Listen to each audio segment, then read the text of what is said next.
Good afternoon, and this is Generation X from AGHEIF partnership with UBEMSA.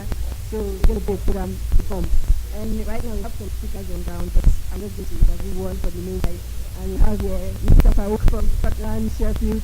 Yeah, he's a neurosurgeon. Come on. Yeah, he's a neurosurgeon. He's one of our best speakers for today. So we're going to be a topic for today.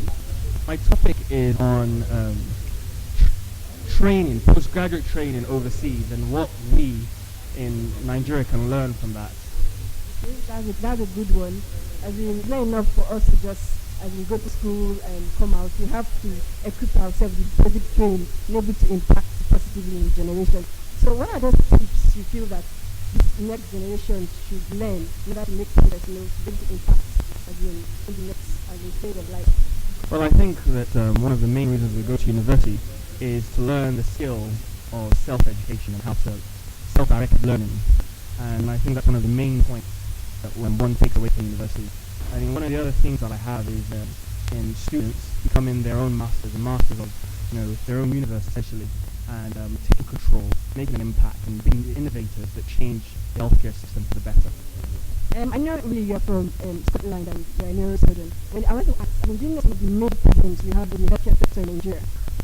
I think one of the major problems with the health sector in Nigeria is probably to do with funding to a certain degree and lack of resources. But that aside, I think also the personnel on board need to also utilize what they do have to the best of their abilities to help provide the best healthcare service possible. But yes, I think there's a lack of resources for both training and actually the application. Okay, so people don't have the capabilities, skills, the technical abilities because there's not enough to train people. Now we know that most of all those things are not actually in place. What advice do you really have for the next generation, the generation next? What do you think they should be doing right now to prepare themselves for this future we are planning for? Because we don't like it enough. AGHEIF are looking at 21st century education, 21st century healthcare. So what do you think the students or this generation next should be doing right now to prepare themselves? Well, I think obviously the most important thing is to ensure that they achieve high standards in education, because in the training, in their medical training, they need to excel in that. That's without a doubt. But they also need to broaden their mind in terms of what they mean, what it means to be good trainees or good students. And they need to include, as well as learning the technical skills and knowledge to be a good doctor, they also need to learn other certain skills involved with project management, skills involved with solution and problem solving.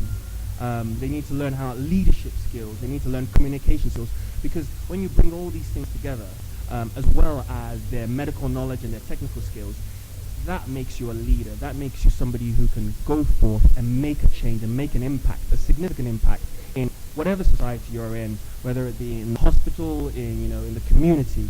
But these are vital skills which all the students need to pick up on and learn to take forth and make a change.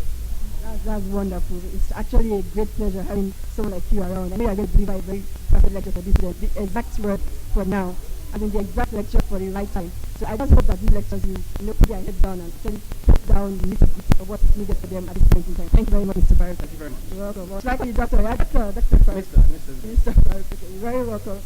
Yeah, so that's actually the first lecture for today. The lecturer is going to give his tips on the training you get abroad when you leave the shores of Nigeria, because there's a whole wide world out there. This coming to university is just the first stage. There are other stages you should go through in order to accomplish the necessary skills so you can give out or dish out the right thing to the next generation. So thank you very much.